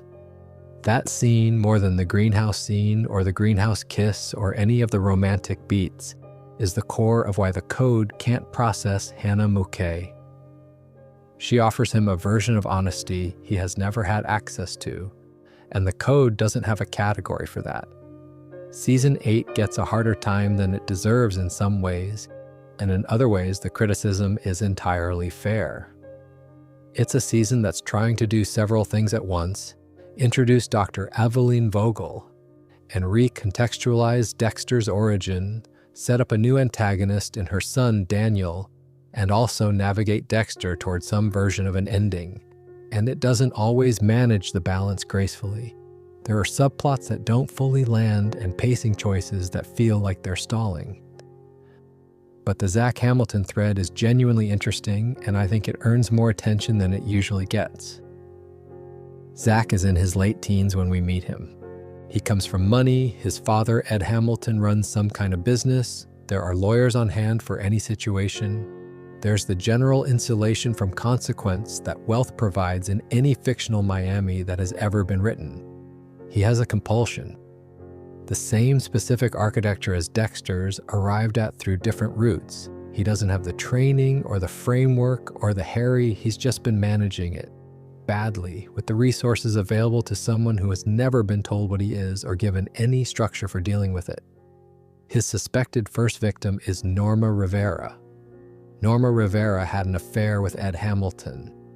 The suggestion is that Zach killed her to protect the family's reputation, or his father's, or both. The evidence isn't concrete, but it's pointed. Dexter investigates and begins to conclude that Zach meets the code's criteria, he's killed, the compulsion is there, the pattern of what he is suggests it will escalate. He intends to deal with it. Dr. Evelyn Vogel intervenes. Vogel is one of the more interesting characters introduced in the later seasons, a neuropsychiatrist who, it turns out, helped Harry design the code in the first place. She's been watching psychopaths her entire career. She has her own agenda in season 8, which becomes clearer as the season progresses and which I won't detail here beyond the relevant point. But she argues against Dexter's instinct that Zach can be taught, that the code isn't a system that belongs exclusively to Dexter, that someone else with the same neurological profile could learn to apply it. Dexter is resistant in the way Dexter is resistant to most suggestions that require him to be responsible for another person's development. He doesn't want a student. He doesn't want the liability. He's got enough to manage. Vogel is insistent. Eventually, Dexter agrees against his better judgment. The almost kill in the Florida Keys is one of season 8's better scenes. Cassie, who lives in Dexter's building, is found murdered. The forensic evidence points to Zach. Zach goes off radar. Dexter tracks him to a motel in the Keys, goes through the door, and has a knife at Zach's throat within seconds. Zach shows him the photos on his camera, time-stamped, surveillance quality. Zach had found Sean Decker, a man who killed a girl during spring break 2 years earlier and by all accounts had been quite open about bragging about it in certain circles. Zach tracked him to the Keys. He identified him as someone who had hurt an innocent and would do it again. He went after him. He followed the code. Without being told to, without being taught, without the benefit of Harry's years of conditioning and gradual introduction and framework building. He arrived at something like the code independently because it made sense to him in the same way it made sense to Dexter, because the compulsion was already there and needed a constraint. And this constraint, when he thought about it carefully enough, was the one that he could live inside. Dexter opens the trunk of Zach's car, sees Decker's body. There's this beat, a long, quiet one, where Dexter is recalibrating something he hadn't thought needed recalibration. He critiques the execution. The motel was too exposed, there was no backup plan. Anyone on the second floor could have seen the body being moved. Standard instruction. But the criticism is delivered as mentoring, not judgment. Zach is in now. The parallel to the Harry-Dexter relationship is right there on the surface, and the show knows it. Harry had time. Harry had a relationship built over years. Harry had the ability to introduce things gradually and let them settle before adding the next layer. What Dexter and Zach have is a few weeks and a lot of unresolved questions and the lurking threat of the brain surgeon in the background. It's the same structure, compressed brutally. It doesn't survive that compression. Daniel Vogel, Evelyn's son, the season's antagonist, the brain surgeon, leaves Zach's stage at Dexter's desk as a message. Evelyn's favorite song playing on the laptop. Zach's head sliced open. It's targeted and personal, and it's designed to cause the specific pain of watching something you were trying to build get destroyed before it had a chance to become what it was trying to be. One detail that tends to get lost. Cassie's murder wasn't Zach's. The DNA under her fingernails was Zach's blood, planted there, from a car door handle that someone had deliberately damaged to harvest it. Zach was being framed the entire time for Cassie's murder. In that specific case, he wasn't a murderer. He was a person with a compulsion that the brain surgeon used as a convenient frame. Because if Dexter went after him, the brain surgeon had one less variable to worry about. Zach Hamilton was, in the end, someone being used as a pawn in a story larger than his own. He tried to learn something worth learning. He tried to become something better than what the compulsion by itself would make of him. And he got a few weeks. It's a short arc and a complicated season. The emotional weight is disproportionate to the screen time. That's the measure of it.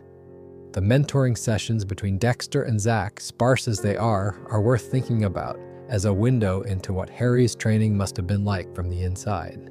Harry had the luxury of time and the cover of a parent-child relationship. Dexter is working under neither constraint. He has to compress years of gradual conditioning into a handful of conversations, and he has to do it while managing his own life and the Hannah situation and the brain surgeon threat in the background. He's teaching while distracted, which is rarely ideal. What's interesting is what he prioritizes when he teaches. He leads with the practical. You needed a backup plan. You were too exposed. You can't leave evidence of movement. The operational details. The Harry equivalent of these in Dexter's own training were delivered over years with patience in controlled conditions. Dexter is delivering them as urgent corrections, like someone trying to fix a leak while the pipes are still running. The deeper stuff, the code's moral framework, the criteria, the reason the constraints exist rather than just what they are, gets less attention. Maybe because Dexter discovered with Zach and the keys that Zach had independently arrived at the most important part. He didn't need to be taught that killers who've hurt innocents are the appropriate target. He'd reasoned his way there.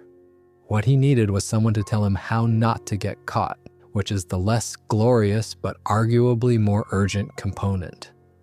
Dr. Vogel's role in all of this is quietly significant. She designed the code with Harry.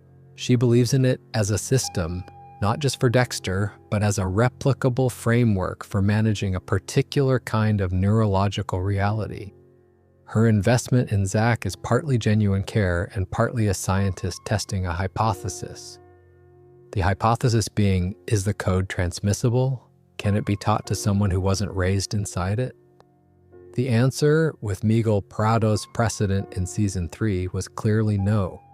But Vogel argues that Miguel was the wrong test case, a fully formed adult with entrenched habits and motivations that the code was never going to override.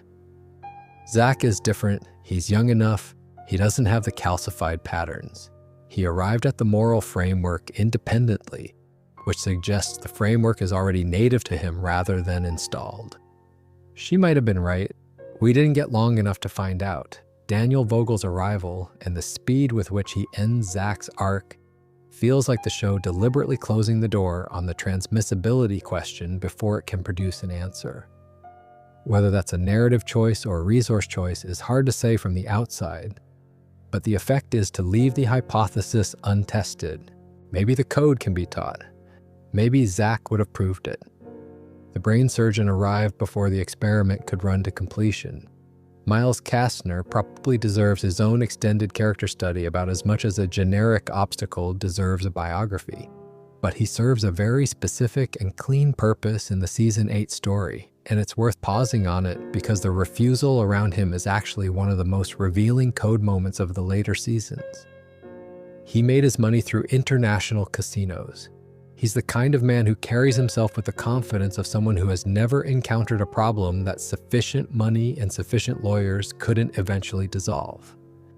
He is, by Hannah's account, controlling, emotionally abusive, and uses her criminal history as leverage in their marriage, a way of keeping her compliant, keeping her close, keeping her from leaving, because leaving is something he's made clear he will make very difficult. The marriage was never about love. Hannah married him after her escape from American custody because he could provide what she needed: a new identity, resources, protection, distance. It was pragmatic in the extreme, and it turned out to be its own kind of trap, the gilded version with a good view from the yacht, but a trap. She asks Dexter to remove the problem. The conversation where she explains the situation is careful and deniable. She doesn't explicitly say, "Please kill my husband." She describes the situation, the constraints, the ways in which Miles makes her feel like a prisoner, the fact that she can't simply leave because he's made clear he won't accept it and has the resources to make pursuit costly. Dexter understands what he's being asked. He's not naive about it. He says no. The reason is the code, simple and complete. Miles Kastner has not killed anyone. He's an abusive, controlling, manipulative man who uses leverage to trap a woman in a marriage she wants to leave. That's a category of awfulness that is not the code's category. The code doesn't bend for convenience. It doesn't bend because someone Dexter cares about has asked.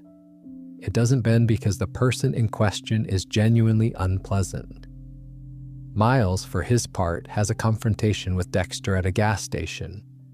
The sort of confrontation that a man who has never been in a room with Dexter Morgan and understood what he was actually encountering would have. He knows about Dexter's prior relationship with Hannah, knows Dexter had her arrested, and he makes veiled threats about making calls that will complicate Dexter's life. He has reach, he has connections, he's done this kind of thing before. Dexter, who has killed 30-something people and framed a Miami Metro sergeant and dispatched a British arsonist in Paris, processes these threats with the specific flatness of someone who is aware of the precise gap between what Miles Kastner thinks he's dealing with and what Miles Kastner is actually dealing with. He still doesn't kill him. I find this one of the more quietly reassuring moments in the later seasons, actually. By season 8, Dexter has bent the code around Hannah in ways that would be hard to fully justify under strict interpretation. He's let a person who killed innocents go multiple times for reasons that are partly philosophical and partly personal. The code has visibly strained under the weight of Hannah Mouquet. And yet, when she asks him to do something specific that is clearly outside the code holds. It's not a dramatic moment. It's not a scene the show particularly lingers on. It's just, she asks, he considers, he says no. Dexter's refusal to kill Miles remains short-lived. Miles is eventually killed as Hannah and Dexter make their escape plans. He's killed. He's dealt with. He becomes, in the language of unresolved plot threads, one of the many loose ends that Season 8's finale doesn't quite manage to tie up. Whether he ever found Hannah again, whether he used his resources to make things difficult for anyone, the show doesn't particularly care. He served his purpose. His purpose was to demonstrate that the code, after everything, after Hannah, after 8 seasons of being bent and tested and negotiated with, still had teeth when it mattered, still said no when the answer was no. That's worth something. There's also something almost farcical about the gas station confrontation, looked at from a certain angle. Miles Kastner is a wealthy man with connections and resources and the comfortable confidence of someone who has always been able to use those things to manage threats. He stands at a gas station and tells Dexter Morgan, who has killed dozens of people, who has outwitted federal investigators, who has framed a decorated sergeant and escaped justice across multiple seasons, that he will make calls.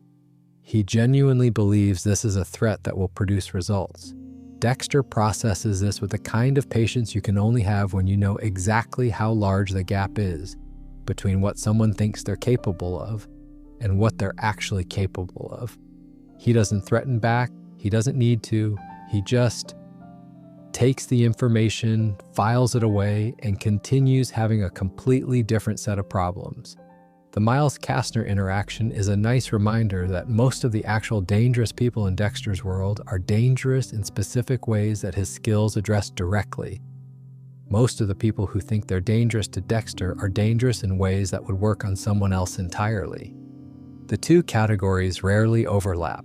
New Blood aired in 2021, 8 years after the original series finale, and it divided the Dexter fan base in the way that most revivals do. Some people found it a worthy continuation, others found it superfluous. Some people had strong feelings about the ending that I'll try to represent fairly since my own view isn't really the point. What I think is inarguable is that New Blood does the one specific thing the original finale couldn't manage.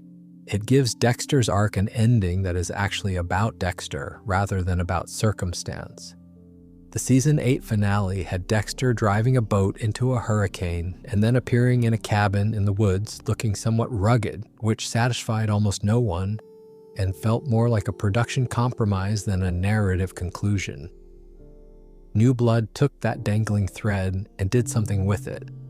The setup, approximately a decade has passed. Dexter lives in Iron Lake, a small town in upstate New York, under the name Jim Lindsay. He has a girlfriend, Angela Bishop, the town's chief of police, which is either irony or an expression of his consistent need to be adjacent to the thing that might catch him. He has a job at the local sporting goods store. He has a routine.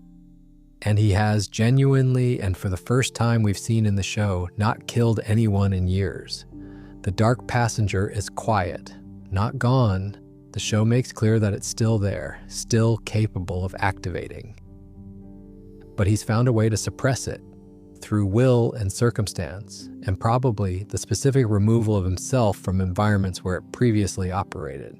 Iron Lake doesn't generate the same triggers Miami did. And then Harrison shows up.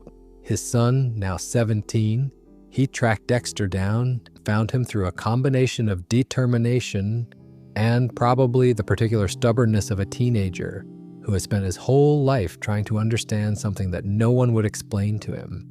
He was raised by Hannah Moquet until her death, then by relatives, and he carries the years of it visibly.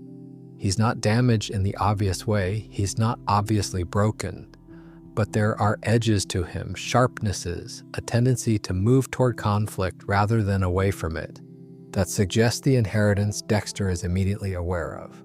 They try, both of them. Dexter tries to be a father, a real one, not the cover story version, not the performance. Harrison tries to figure out what he wants from having found the person he's been looking for. It's not smooth. There are conversations they can't quite have and things each of them can't say directly, and a fundamental gap between who they are and who they'd need to be for this to be simple. But it's real. That's what distinguishes it from Dexter's earlier relationships with the children in his life. Kurt Caldwell is season 1's antagonist, a local man with resources and a predator's history, a particular kind of small-town powerful that the show finds interesting. Dexter's dark passenger wakes up. He begins operating again carefully, more carefully than he has before. Harrison starts to notice things. Logan is the moment it breaks. Logan is a police officer. Logan is Angela's colleague and fellow officer in earlier episodes.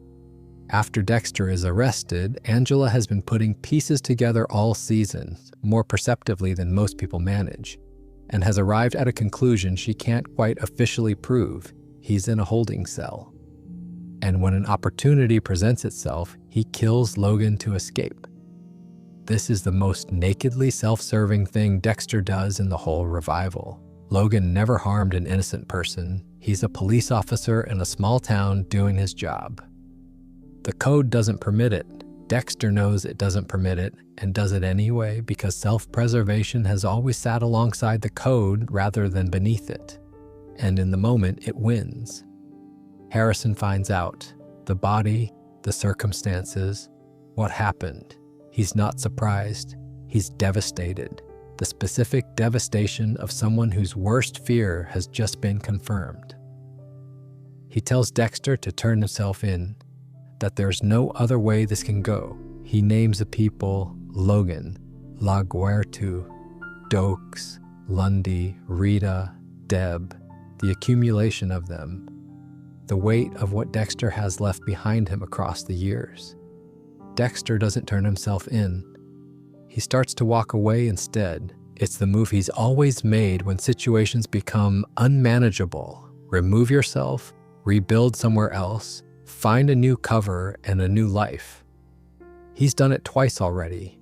He can do it again. Harrison can come if he wants to. If he doesn't, that's his choice. Harrison picks up a rifle. He loads it, takes aim, and says, "Would Mum still be alive if it weren't for you?" Would Deb? And deceased people appear in brief flashes. Logan, La Guerta, Dokes, Lundy, Harry, Rita, Deb, the people the decisions accumulated into. Dexter turns around. He doesn't run. He doesn't move to disarm Harrison, which he absolutely could. He has the training, he has the proximity, he could do it cleanly and quickly and be gone. He stands there, and he makes, in that moment, a choice that is different from every other choice on this list. He tells Harrison to take the safety off. He says, this is the only way out. He says, you deserve a better life and a better father. He says, take the safety off. He tells his son to shoot him in the heart, and there is no performance in it, no manipulation, no gamble that Harrison won't follow through. He means it absolutely, and Harrison can tell that he means it. Harrison fires. Dexter collapses on the ground. Angela arrives to find Harrison standing over his father's body. Dexter's last words, with his last breath, are for Harrison. You did good, not you saved people, and not you did the right thing, and not any framing that's about the act itself. You did good is about Harrison. The choice Harrison made to end something rather than enable it, to be the person who stopped the cycle rather than joined it or looked away from it. Every person on this list who Dexter refused to kill in every season is in some way a rehearsal for this moment. Jeremy Downs was Dexter, learning that mercy without support is abandonment. Dokes was Dexter learning that technically clean hands aren't the same thing as a clean outcome. Lumen was Dexter learning that darkness can be survived and released. Hannah was Dexter learning that the code holds even when you wish it didn't. Ramon was Dexter learning that a person doesn't always need to be neutralized. Sometimes they need to be seen. Harrison is Dexter learning how to stop. Not through the code has nothing to say about this situation, through something older and simpler and harder to name. The recognition that the most loving thing available to him, the thing that honors every person whose death he caused and every person he chose to spare, is to make this one last choice not to continue. The Iron Lake season works hard to earn this ending, and I think it mostly succeeds. The Anjulu Bishop investigation is the procedural thread, and it's satisfying because Angela is actually good at her job. She doesn't arrive at Dexter through luck or coincidence. She puts pieces together methodically, follows the logic, arrives at a conclusion that the evidence supports. She's the show finally giving us a detective who is a match for Dexter in a specific way, not physically, not tactically, but in the slow, patient work of building a case out of small details. Dokes had instinct. Angela has process. The combination of both across the series is the show saying, the only reason Dexter survived as long as he did is that nobody with both instinct and process was ever pointed at him with enough time. The Kurt Caldwell parallel also works better than it might. Kurt is a version of what Dexter might have become without Harry. Someone with the same compulsion, but with resources and local standing and no constraint, who has been doing what he does for decades and has never been caught because he was useful to the community and the community found it convenient not to look. He's the answer to the question of what the dark passenger does when there's no code. It isn't elegant, it's just predation over and over, protected by money and geography and the willingness of people around him to not ask questions. Dexter going after Kurt is the code working as it was designed, and it reawakens the mechanism in a way that, in the context of New Blood, feels less like relief and more like a warning. Here it comes again. Everything you suppressed for a decade, the environment changed, the triggers are back.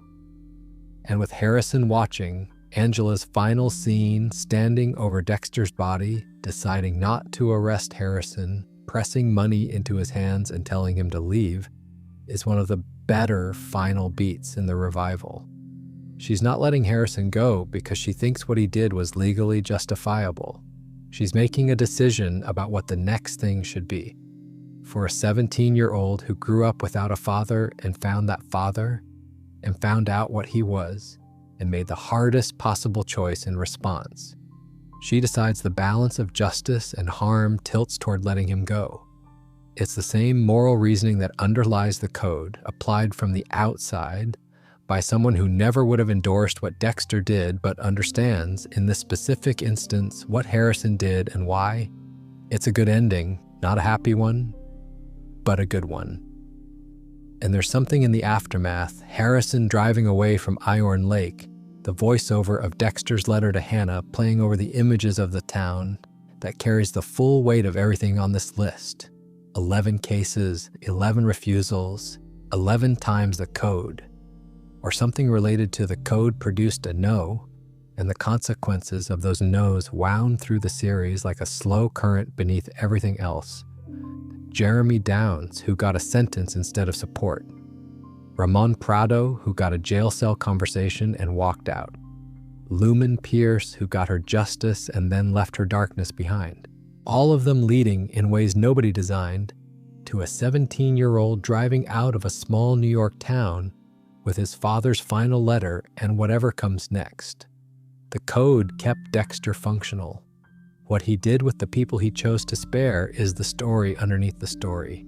He chose not to kill 11 people across his life. In the end, he chose not to protect himself from the 12th. That's not a tidy resolution, it's not a triumphant one.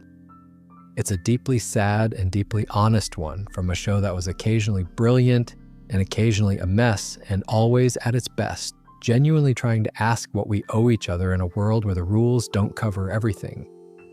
11 cases, 1 code, and more consequences than anyone designed or anyone planned for.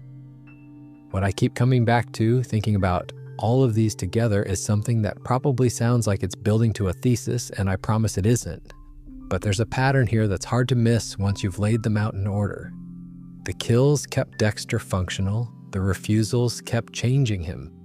Not quickly, not dramatically. The show rarely does things dramatically when it can do them incrementally instead, but steadily. The accumulation of them, the particular shape of each choice and what it cost and what it produced. Between them, those 11 cases amount to a rough education in everything the code left out. What I also find interesting, thinking about this in order, is the geography of it. The early refusals are all about the code working as designed. This person doesn't fit. The code says no. Dexter accepts the answer and moves on. Paul Bennett, Jeremy Downs, Ellen Wolfe, even Dokes in a twisted way. These are the code functioning as a constraint. The code wins. Dexter defers to it. The middle refusals, Ramon, Lumen, Zach, are the code still winning, but with more texture. With Ramon, Dexter goes further than the code requires, does something the code has no instruction for, and it turns out to be the right call. With Lumen, he makes a decision that isn't fully explained by the code and which opens something in him that the code never had room for. With Zach, he tries to pass the code on, tries to make it something that can outlast him and fails, but the attempt itself says something. And then Hannah and Harrison are the code under pressure from something it can't process. Hannah because she exists in genuine moral gray territory that the code wasn't designed to navigate, and where personal feeling is bending the framework in ways that would make Harry uncomfortable. Harrison because the code offers no useful guidance whatsoever. This is entirely outside its domain. What you can draw from all of this, if you're inclined to draw things, is that the code is a tool, a good one. Possibly the only tool that kept Dexter functional for as long as he lasted. But tools have domains, and the code's domain is specific. The code applies primarily to killers. It covers the particular interface between compulsion and justice system failure. It covers Dexter's worst tendencies. It doesn't cover grief or love or parenthood or the slow accumulation of what it means to have chosen to spare people and then watched what became of them. That's the part that doesn't fit in a rulebook. That's the part that takes a series. There's a lot more of this show left to explore. Original Sin is building out the early years, the 1991 Miami setting, young Dexter coming into what he is under Harry's watching eye, his first real kills, the foundation being laid beneath everything we've talked about tonight. The prequel adds interesting texture to all of it, particularly around Harry's own moral calculations and the way he handled the knowledge of what he was building. We'll do that as its own thing at some point, and Resurrection, which picks up from New Blood's ending, is working through questions the previous seasons left open. Harrison's fate. What Dexter's legacy looks like from the outside now that the secret is partially out. Whether anything changes, that's another long evening's worth of material. For now, I hope this was good company. Something to half follow and drift in and out of, to lose the thread of somewhere around the Lumen section and pick it back up around Harrison. That's what this kind of video is for, really. Not information delivery or entertainment in the conventional sense, just presence. Something familiar and considered running in the background while you wind down. Sleep well, script complete. Total sections, 13 opening plus 11 cases plot closing.